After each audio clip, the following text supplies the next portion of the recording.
Hello friends, welcome to Affairs Cloud Learn to Lead. This is Ashu and today we will discuss very important current affairs of 27th and 28th of December 2020. You can see here the two best images of the day, but today we will discuss 9 to 10 very important and the most important current affair. So watch the video till the end. But before proceeding, I want to discuss about Affairs Cloud subscription, that how you can buy our Affairs Cloud current affairs PDF subscription.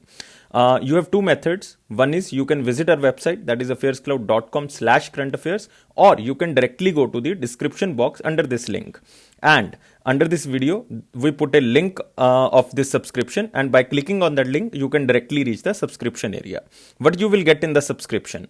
You will get daily wise PDF. In the daily wise PDF section, we are providing you two PDFs. One is related to theoretical current affairs of the day. Second is the question and answer format of the current affairs of particular day. Next is the weekly PDF, very important because all the current affair you can revise according to week. Next is weekly test, very important guys again, because you can evaluate yourself that how much current affair you can recognize or how much current affair you can retain for long time period. Next is the monthly PDF, and it is the most important section because we are providing you 5 PDFs according to the exam categories. Like one is related to the study PDF. It means all the theoretical current affairs will be provided to you in the form of theoretical current affairs. Next is question and answer PDF. It is very important again because all the theoretical current affairs will be provided to you in the form of question and answer so that you can revise and retain for long time period. Next is pocket PDF. As the name suggests, it is very important to revise the current affair before your exam. Next section is the banking, finance and economy PDF, especially for those aspirants who are preparing for banking and the insurance exams. Next is the top 100 current affairs. Top 100 current affairs of particular month will be provided to you in the form of question and answer so that you can revise and retain the current affair for long time period. And guys, these all things comes under one subscription.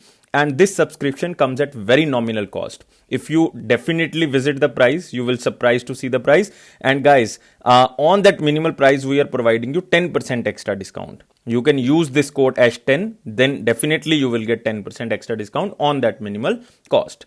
So let's start today's current affair, that is 27 and 28th of December. And here is our first most important section, that is the most important questions. And here is the first question under the most important question.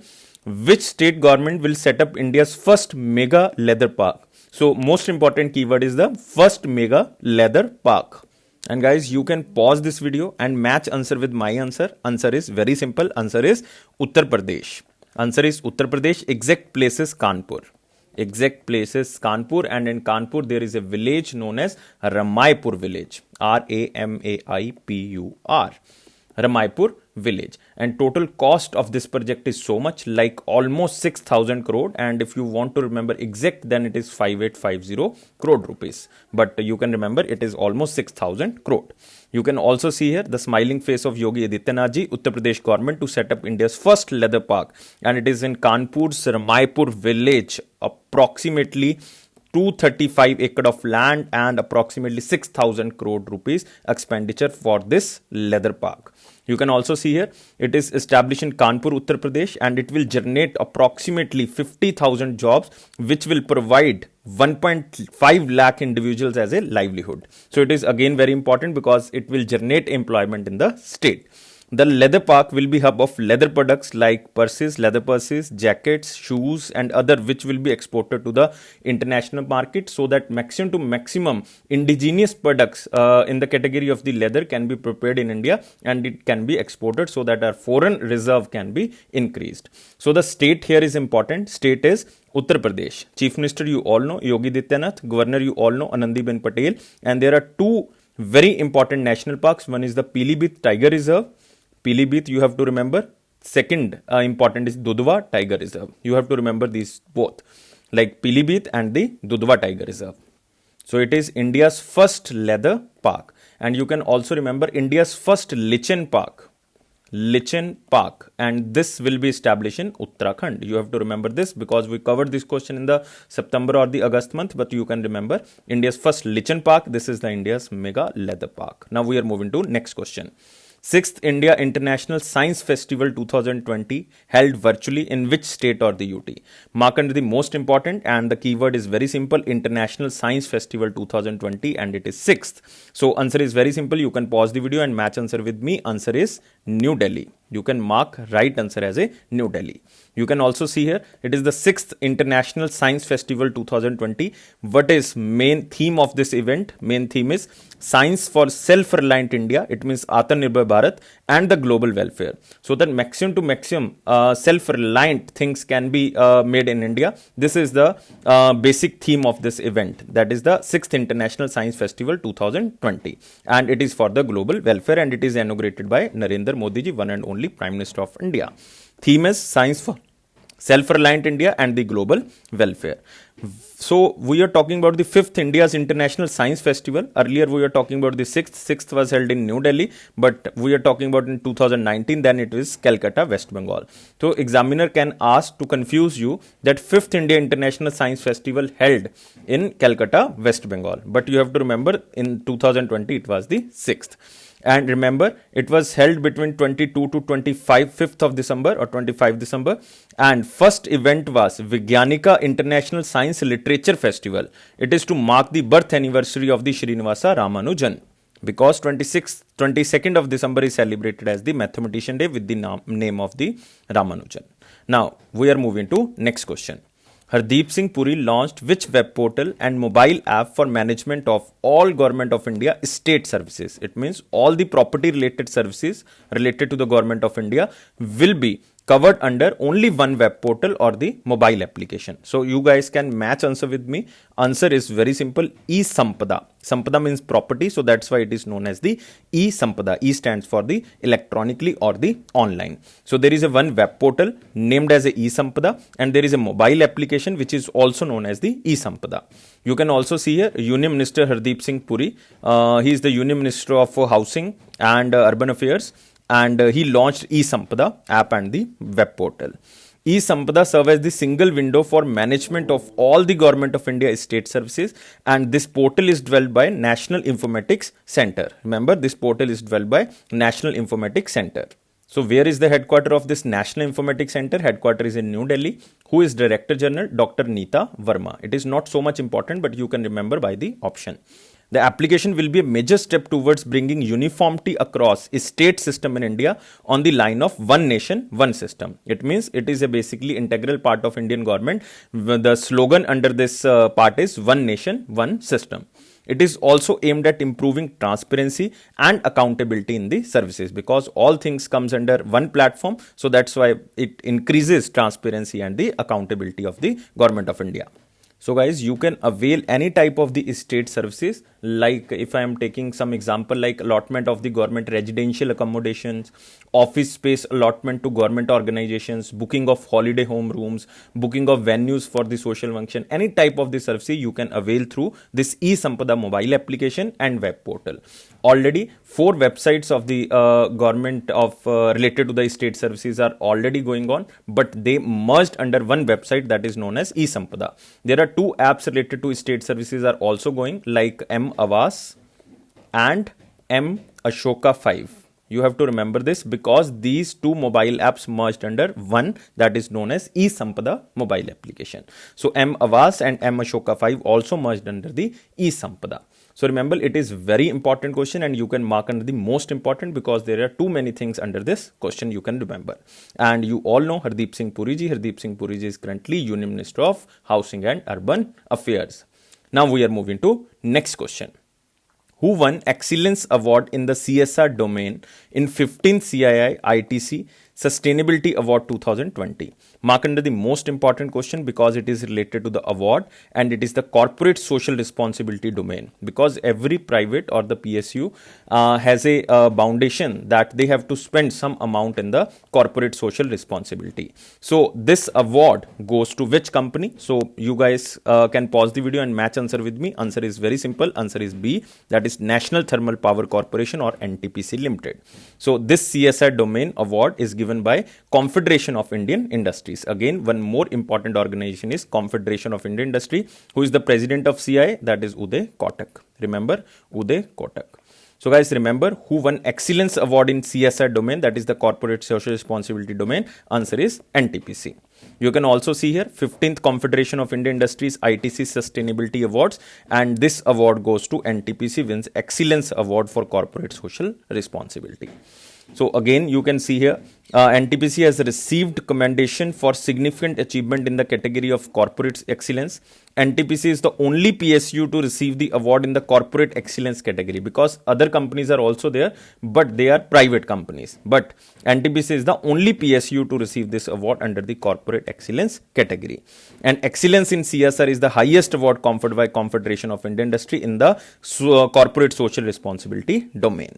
And guys, you can remember one most important thing, that NTPC wins this type of the award, like corporate excellence category award under the CSR second time. So you can remember it is the NTPC that who won this award second time consecutively, because in 2019 NTPC also won this award. So NTPC is the answer.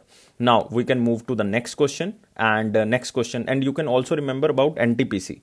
NTPC headquarters is in New Delhi, and NTPC chairman and managing director is Gurdeep Singh. Gurdeep Singh. You can also remember. Now we are moving to next question. First lithium refinery of India is to be set up in which state? So I am talking about lithium refinery, and guys, it is very important, because if we are moving to the electric vehicles, then we need lithium ion batteries, and for the lithium ion factories or the lithium ion batteries, we have to need the lithium refineries. And this first lithium refinery of India is to be set up in Gujarat state. Remember, the answer is Gujarat. You can see here, Gujarat state to host India's first lithium refinery. You can also see here, it will process lithium ore to produce battery grade material, so that maximum to maximum lithium ion batteries can be prepared in India as indigenously, so that we can move to the targets of the electric vehicles. More than 1,000 crore will be invested by Manikaran Power Limited to set up this refinery. It means the main project comes under this power company known as the Manikaran Power Limited. But guys, one problem here is lithium ore. Lithium ore is not available in India, so that's why they will import lithium ore from Australia, and they tied up with Australian firm that is known as Neometals, which will provide the lithium ore to this Manikaran Power Limited and process it in Gujarat. India has set to ambitious goal of increasing the electric vehicle numbers to 30% by 2030. This is the ambitious goal of India, so that we can reduce the carbon emission through the vehicle pollution. So this is the electric vehicle numbers increased by 30% by 2030.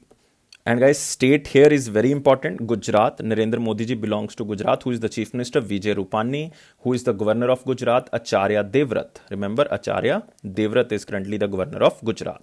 Very famous national park is here, Gir National Park, and also Nal Sarovar National Park is also in the Gujarat. Now we are moving to next question.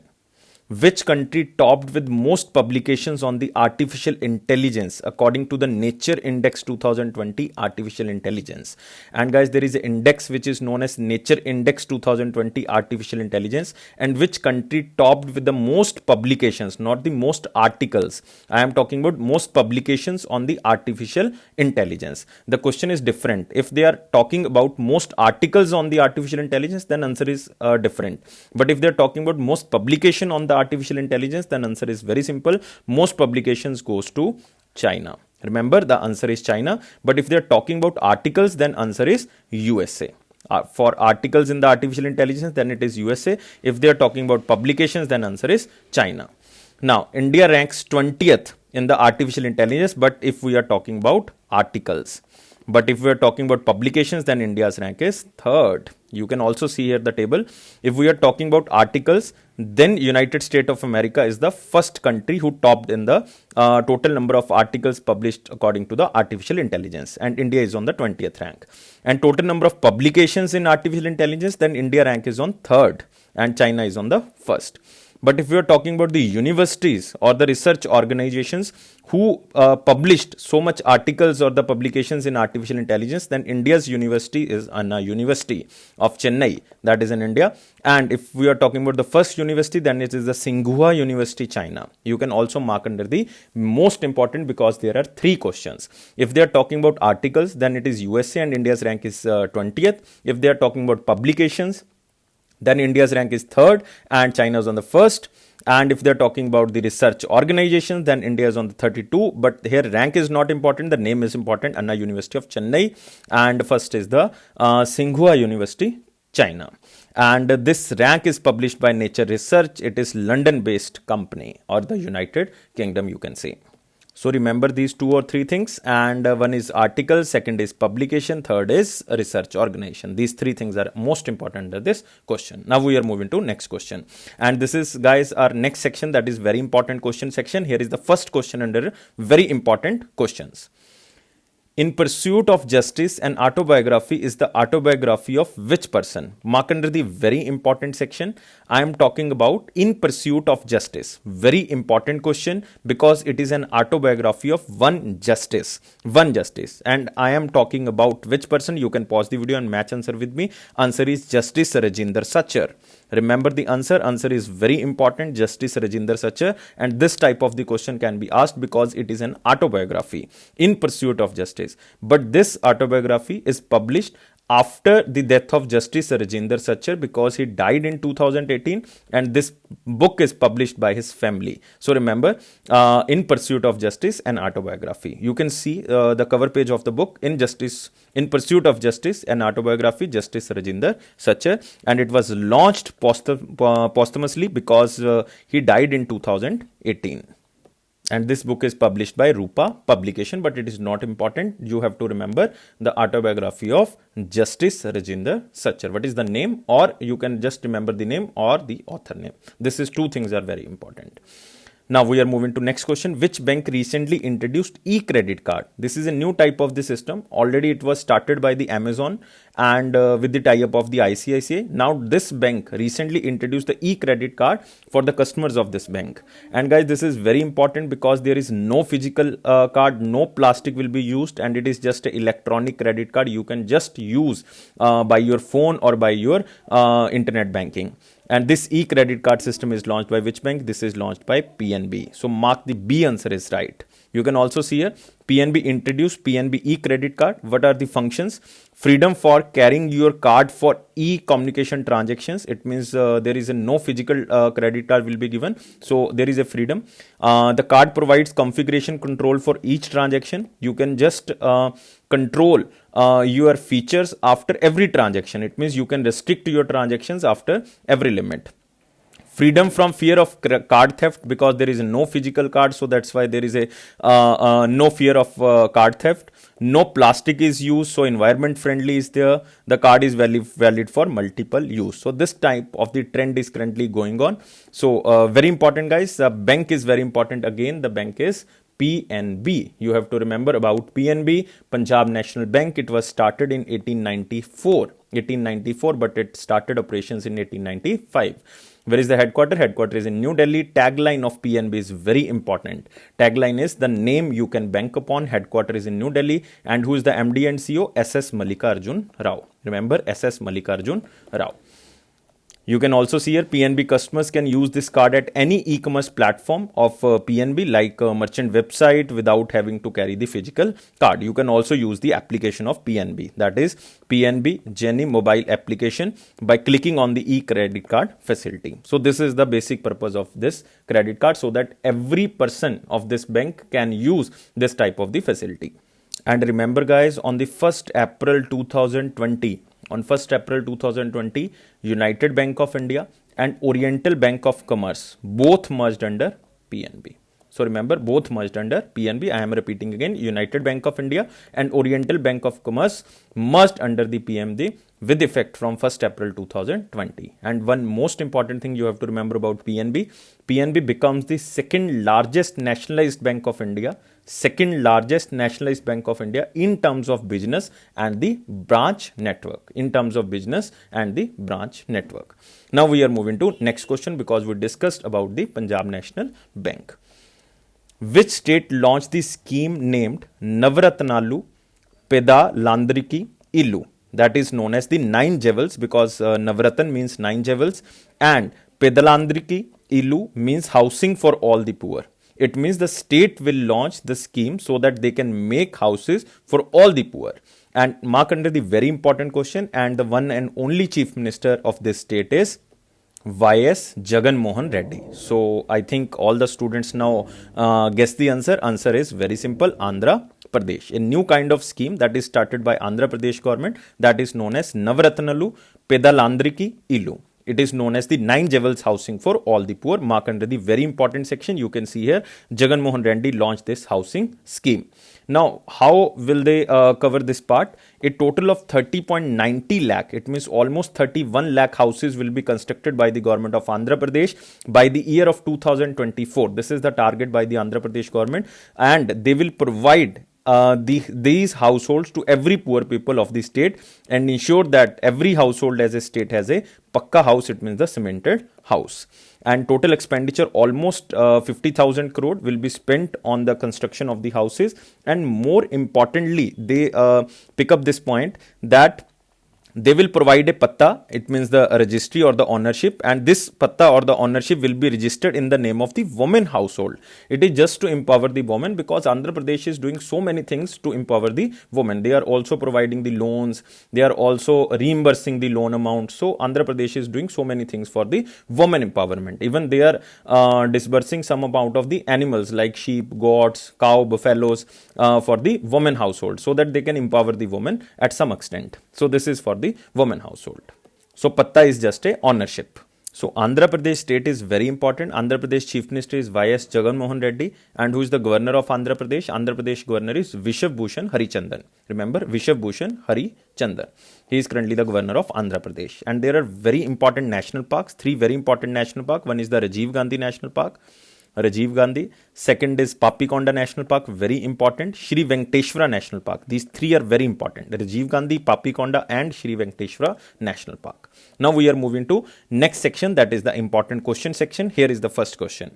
And there is only one question in the important section. Which state made Bodo, also known as the Boro, as an associate official language of the state? Mark under the important, because Bodo, I think all students know that Bodo is the scheduled language of the Indian Constitution that comes under the 8th schedule, and it comes under the 22 languages. But Bodo was added after the commencement of the Constitution, and Bodo was added by the 92nd Amendment of 2003. There are 4 languages which was added collaboratively. One is Bodo, second is Dogri, third is Santhali or the Santhali, fourth is Maithili or the Mathili. So these 4 languages added, you can say combinedly, by the 92nd Amendment of 2003. It was the latest amendment in the 8th schedule. 8th schedule, it means after 2003, there was no amendment in the 8th schedule, or we didn't added any type of the language in the 8th schedule. So remember, Bodo is a language of, basically associate official language of which state? Answer is Assam. So mark this answer is correct as Assam. And remember, the main official language of this state is Assamese. Assamese is Indo-Aryan language, but Bodo is Sino-Tibetan language. So remember this. This is a Sino-Tibetan language. It means its origination point is near about China or the Tibet. It is spoken in so many states like Assam, Arunachal Pradesh, Nagaland, Meghalaya, 4 northeastern states, and one is the West Bengal. And it comes under the 8th schedule of the 22 languages. So you have to remember 2 or 3 points under this question, that Bodo comes under the 22nd languages under the 8th schedule. It was added by the 92nd Amendment 2003 along with other 3 languages like Dogri, Maithili and the Santhali. It is a Sino-Tibetan language, and it comes under the associate official language of Assam. So mark this question is under important section. And if you don't know these type of the details, because these are basic, so you can mark under the very important section. Now next question, you can learn from the picture that Shamsur Rahman Farooqi, he was Urdu poet who recently died, and he was also awarded as the Padma Shri.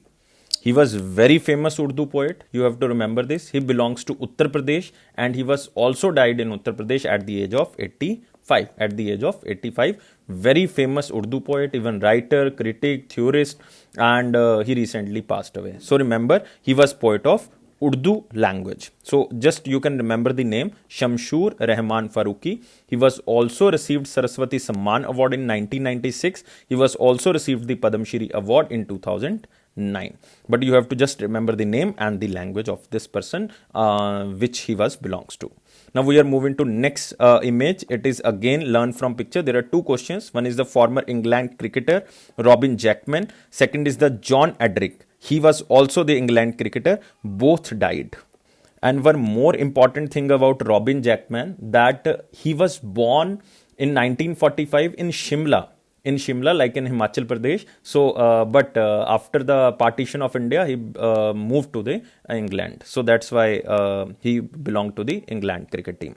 So former England cricketer Robin Jackman, and you have to remember the batsman John Edrick, both passed away. So the only question comes under the exam that Robin Jackman belongs to which game, or the John Edrick belongs to which game, or if they are not talking about the game, then definitely the examiner can ask the country of these players. So you have to remember this.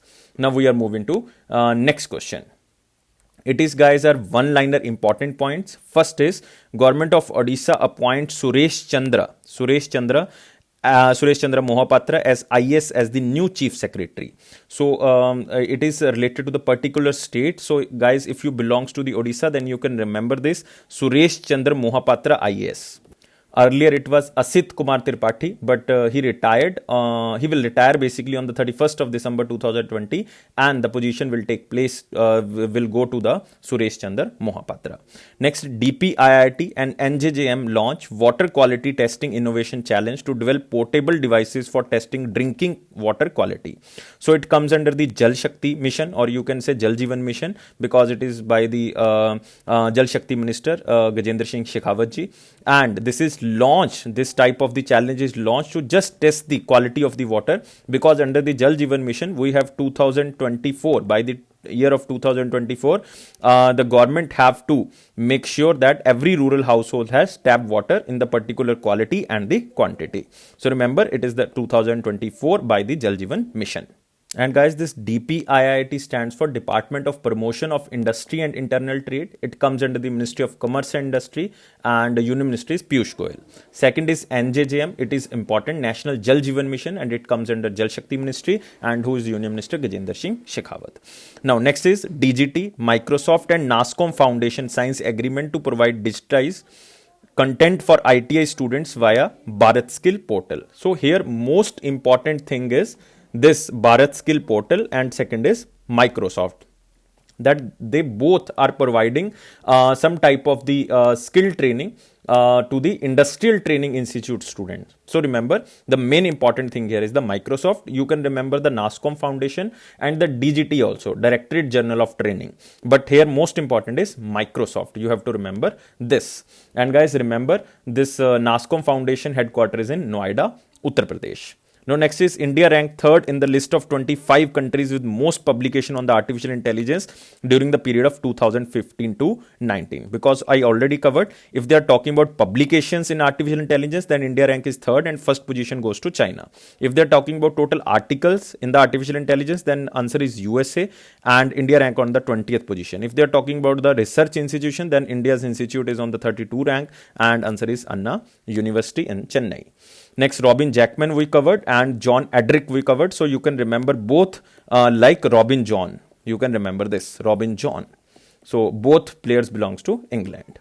Now we are moving to the answer of the 26th of December 2020 question. The question was, which Indian state was affected by cyclone Burevi? So answer was very simple, and it was very much affected state from the cyclone known as the Burevi. So answer is Tamil Nadu, and all the students who answer in the commented box, maximum students are right. It means 99% of the students are right who commented in the comment box.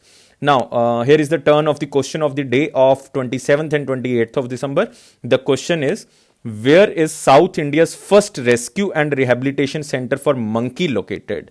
So guys, these are the 5 options I am giving to you, but I am requesting you, all the students, that you have to answer only in the comment box so that I can evaluate your performance on the daily basis. So guys, if you like this video, then please press the like button so that we can make more videos on the different content, because we are making now the monthly videos. Firstly, we will cover the August to December monthly videos. August, September, October, November, December. It means we are covering the 6-month current affairs specially for you guys, only for you. Please press the bell button so that you can receive the notification on time. And guys, please subscribe our channel. Please subscribe our channel, because by subscribing you will get the videos very interestingly. And it is Affairs Cloud promise that it will boost your confidence in the general awareness section, and it is my personal promise that if you're watching the videos regularly and if you're reading the current affairs from the PDFs, then your current affairs section will definitely go strong, because 90% current affairs which are coming in your exam are covered from the Affairs Cloud. This is the benefit of Affairs Cloud. Thank you guys for watching this video. Always be happy. Don't take life so much serious. Always be happy. Take care.